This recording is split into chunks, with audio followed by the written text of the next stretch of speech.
ফুকুনি, তুই যে আজকে আমার আগেই বাসায় বসিস, আজকে কি বাজার মন্দ? এখন তো সবসময় বাজার মন্দ থাকে, আমি ছিলাম ঘুরা মেরা সবাই হাতে পায়ে ধরে টাকা পয়সা বাড়ায় আনি, কিন্তু আজকে আমার শরীরও ভালো না মনটাও ভালো না, তাড়াতাড়ি বাসায় আসিস। শরীর বালা না বুঝলাম, কিন্তু মনের আবার কি হয়েছে? তোর ভাবতে সুবিধার মনে হইতাছে না, হাঁটা করে কত তোর কি হয়েছে? আমার মন করতে ভালো থাকবে, এই ছোটবেলাতে শুধু ভিক্ষা করে যাইতাছি, ভাবছিলাম বড় হইলে একটা ভালো জায়গায় বিয়া হইব, কিন্তু আমার পোড়া কপাল, আমার জামাই হইলে একটা ফকিরের বাড়ির ফকির।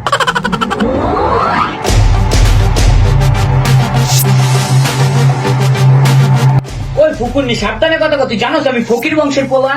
আমার দাদা ছিল গ্রামের 1 নম্বর ফকির, আমার বাপে ছিল বিভাগের 1 নম্বর ফকির, আর আমি হইছি এই পুরা দেশের 1 নম্বর ফকির। আমার মতো এমন একটা জনপ্রিয় ফকিরের লগে তোর মতো একটা নিম্ন শ্রেণীর ফকির লগে যে বিয়ে, সেটা তো তোর সৌভাগ্য।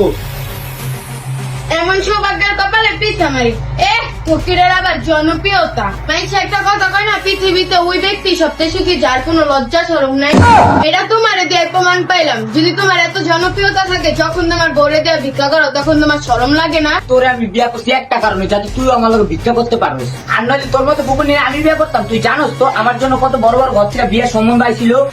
নিজে জানি কোন রাজা বাসায় লেগা বড় বড় ঘর থেকে সম্বন্ধ, ফকির জানি কোন। ফকুন্নি, তুই কিন্তু আমার মেজাজ গরম করে যাইতাছোস। এখন যদি আমি চেতি রে, তোর কিন্তু আত্মা রাখবো না। পারবা তো শুধু আমার লগে বাহাদুরি দেখাইতে, এত যদি বাহাদুর হও 10 জনে যেমনি বউ পালে তুমি এমনি পাইলা দেখাও। এত বড় একটা বীর বাহাদুর হয়ে যখন গড়ে যায় ভিক্ষা করো, তখন তোমার শরম লাগে না? তুই এত না ঘুরা সোজা সাতটা কত, তুই আমার কি কইতে চাইতাছোস?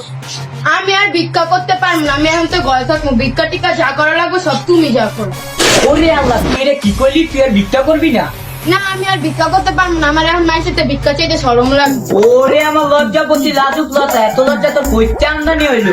আগে তোর এত লজ্জা কই আসিল? আগে তো দেখছি এমনি ভিক্ষা করছিস, আব্বা ভিক্ষা দেন, আম্মা ভিক্ষা দেন, তখন তোর লজ্জা লাগে নাই? আগের দিন বাগে খাইছে, আগে তো আমার কেউ ছিল না, এখন আমি তোমার বউ না, এখন যদি আমার ভিক্ষা করে খাইতে হয় তাহলে তোমার সংসার করে লাগবে, আমি আগের মতনই হয়ে যাই। তো সব নাটক আমি বুঝা ফেলাইছি। তুই আমার সাথে সংসার করস ঠিকই, কিন্তু মন থেকে সংসার করস না। তোর ভিতরে ভিতরে অন্য চিন্তা ভাবনা। কি চিন্তা ভাবনা আমার? তলে তলে পরকিয়া করস, আর নইলে তুই কুকুরনি ভিক্ষা করবি না, ঘরে থাকবি। এত সাহস কইতে আইলো তোর? তুমি সাবধানে কথা কও, পায়ে দিলাম, একটা কথা যদি উল্টা পাল্টা কও খবর আছে কিন্তু তোমার। তুই ফকিরনি তো অনেক সাহস, আমার হুমকি দেস। আজকে তোর মায়ের আড্ডি গুটি পাইঙ্গা পাউডার বানা আমার শরীরে